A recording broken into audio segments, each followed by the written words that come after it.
बड़ी बात है। मैंने उन माशरे देखे हुए हैं जो कामयाब माशरे। मैं 18 साल की उम्र में इंग्लैंड गया, मैंने वहाँ यूनिवर्सिटी पढ़ी। फिर मैं कुछ पता नहीं 20 साल वहाँ 18-20 साल गर्मियों में प्रोफेशनल क्रिकेट खेलता था और सर्दियों में पाकिस्तान आता था। तो मैंने मुआवजा किया दोनों माशरों का। अगर आप मेरे से पूछे ना कि एक चीज़ क्या है जो मुल्क को ऊपर लेके जाएगी, एक चीज़ मैं कहूँगा रूल ऑफ लॉ, इंसाफ, कानून की हुक्मरानी। एक चीज़ जो होती है ना, जो अमीर और गरीब मुल्कों के अंदर फ़र्क है, वो ये है जो मैंने अपनी इसीलिए पार्टी का नाम इंसाफ की तहरीक रखा। मदीना की रियासत में क्या किया था नबी सल्लल्लाहु अलैहि वसल्लम? सबसे पहले अदब और इंसाफ कायम किया। वो होती है बुनियाद। उसके साथ एक और चीज़, अल्लाह का हुक्म, अमर बिल मारूफ। आप अच्छाई के साथ खड़े हो, बुराई के खिलाफ खड़े हो। एक माशरे को हुक्म दिया हुआ है कि अगर आप अपने आप को बचाना है, आपने ऊपर आपकी परवाज होनी है, तो आपने बुराई के खिलाफ जहाद करनी है और अच्छाई के साथ खड़ा होना है। जब माशरे के अंदर अच्छे और बुरे की तमीज़ खत्म होती है, वो मर जाता है माशरा। इन्होंने, चोरों ने ये किया हमारे साथ। देखें, मैं क्यों नहीं इनसे मिलता था? शहबाज शरीफ से, जी ये मिलता नहीं है,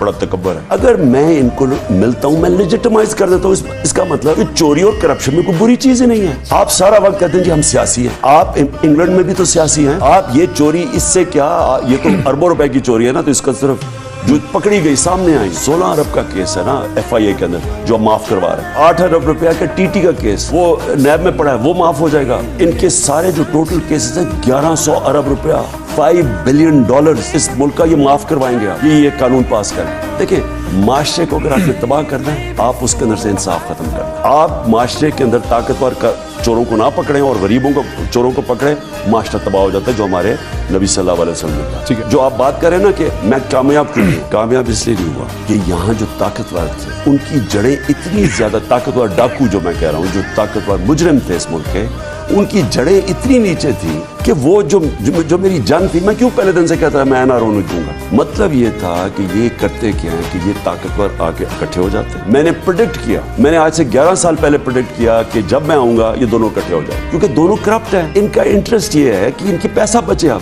पैसा पहले चोरी करने में नुकसान पहुंचाया, अब उसको बचाने के अंदर। और पैसा जब बचाते हैं, जब ये अपना पैसा बचाते हैं, ये माशरे को तबाह कर देते हैं, क्योंकि इन्होंने सबके लिए दरवाजे खोल दिए चोरी के।